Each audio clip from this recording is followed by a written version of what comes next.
Road টেস্টে আপনাকে কেন ফেল দেওয়া হয়, পুলিশ কি রিজন দেখে আপনাকে ফেল দেয়?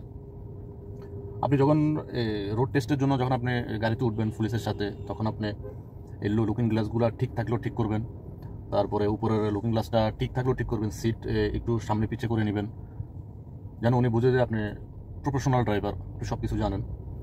বিশেষ করে ফেল দেওয়া হয় কেন আমি আপনাদেরকে বলি, আমি ড্রাইভিং স্কুলে কয়েকজনের সাথে আমি কথা বলছি, আর ওনাদের যে মেসেজগুলো আসে ওখানে 6-7টা রিজন দেখানো হয়, মানে ভুল দেখানো হয়। আমি এই মেসেজগুলো আমি দেখছি, আমার কাছে ছিল, বাট আমার ওই ফোনটা ডিলিট হয়ে যাওয়া, মেসেজগুলো মানে ফোনটা নষ্ট হয়ে যাওয়ার কারণে মেসেজগুলো আর আমি পাই নাই। প্রথমত হচ্ছে ওনারা ওখানে লিখবে আপনি নিয়ন্ত্রণ, মানে প্রথমত হচ্ছে আপনি গাড়ি নিয়ন্ত্রণ করতে পারতেছেন না, মানে আপনি এই সামনের গাড়ি থেকে পিছনের গাড়ি কতটুকু ডিস্টেন্স বজায় রাখা উচিত, কতটুকু ডিস্টেন্স থাকা উচিত সেটা আপনি জানেন না। উনি আপনাকে মানে মেসেজগুলো এই রিজন এগুলোই আসে, আমি এগুলো তার ভিতরে আসে, আমি ট্রান্সলেট করে দেখছি। তারপরে আপনি এই সিগন্যাল, এই যে সিগন্যাল আপনি গাড়ি চালাচ্ছেন, সিগন্যাল আসছে, আপনি সিগন্যাল থেকে কতটুকু দূরত্ব, বা আপনার সামনের গাড়ি থেকে পিছনের গাড়ি কতটুকু দূরত্ব, এই বিষয়গুলো পুলিশে দেখবে।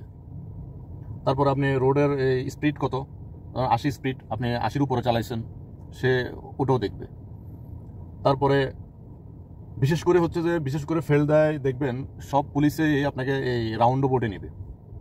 রাউন্ড বোর্ড মানে দাউয়ার রাউন্ড বোর্ড যে যাই বলে, এই রাউন্ড বোর্ডে অনেকে ভুল করেন, অনেকে জানেন না। এখানে অনেক দাউয়ার, অনেক রাউন্ড বোর্ড আছে, তো রাউন্ড বোর্ডে বেশি ভুল হয়, বেশি গাড়ি অ্যাক্সিডেন্ট হয় রাউন্ড বোর্ডে। আপনাকে পুলিশ টেস্ট করার সময় আপনাকে এই রাউন্ড বোর্ডে নিয়ে যাবে। তো আপনার ট্রেনারকে আপনি ভালো করে বলবেন যে রাউন্ড বোর্ডের এই সিস্টেমটা বা রাউন্ড বোর্ডের যে সিস্টেম ওইটা বলার জন্য। তারপরে ওনারা আরেকটা জিনিস ফলো করে, বিশেষ করে এই বিষয়টা ওনারা দেখে কি, যে আপনি গাড়ি চালাচ্ছেন, আপনি এই রাইট এবং লেফটের আপনি মেরর দেখছেন কিনা। পুলিশ আপনার সাথে বসবে, ও আপনার দিকে তাকাবেও না, কিন্তু ও বুঝতে পারতেছে যে আপনি কি করতেছেন, আপনি ভয় পাচ্ছেন কিনা, আপনি ঠিকমতো চালাচ্ছেন কিনা, সে এগুলোই ফলো করবে। তো এই 4-5টার কারণে আপনাকে ওনারা এই টেস্টে ফেল দিয়ে দেয়। বিশেষ করে এই রাউন্ড বোর্ডে দেখবেন যে টেস্ট দিছে পর্যন্ত, আমাকেও রাউন্ড বোর্ডে নিছে, 3জন করে পুলিশে উঠাবে, 3জন করে আপনার এই টেস্টের জন্য নিয়ে যাবে, ব্যাস একজনের পর একজন, এভাবেই টেস্টটা নেওয়া হয়। তো সেজন্য আপনার ট্রেনারকে ভালো করে বলবেন আপনাকে রাউন্ড বোর্ডের এবং কি পুলিশে কি বিষয়গুলো ফলো করে, হ্যাঁ ওকে বলবেন যে ওগুলো আপনাকে ভালো করে গাইড করে দেওয়ার জন্য। তাহলে আপনি ইনশাল্লাহ আপনি ফার্স্ট করবেন, ফেল করবেন না। অনেকেই উঠে সাথে পুলিশ ভয় পায়, তো ফ্রেশনের মধ্যে সিট বেল্ট করে না, লাগায় না, তারপরে গিয়ার ফালাইছে, আপনার এই হ্যান্ড ব্রেক নামায় নাই, কারণ এগুলো ফ্রেশনের মধ্যে হয়ে যায়, ভুল হয়ে যায়। পুলিশ আপনার সাথে বসলে আপনার ভিতরে এমনি ভয় আসবে, আপনি গাড়ি চালানোর সময় আপনার হাঁটু কাঁপবে, কিন্তু যতই ভয় থাকুক আপনার ভিতরে, আপনি পুলিশকে কোনোভাবে আপনার ভয়টা দেখানোর সুযোগ দিবেন না। আপনি আপনার মতো, পুলিশ আপনার সাথে আছে, আপনি সেটাও আপনার এই মাথায় বা আপনার মাইন্ডে আনার কোনো জরুরত নেই, কোনো প্রয়োজন নেই। আপনি আপনার মতো করে গাড়ি চালাবেন।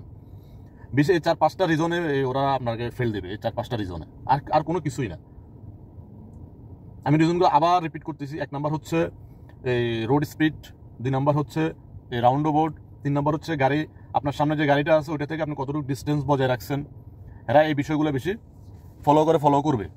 আপনি এই বিষয়গুলো খুবই কেয়ারফুল থাকবেন, যাতে আপনার ভুল যাতে না হয়।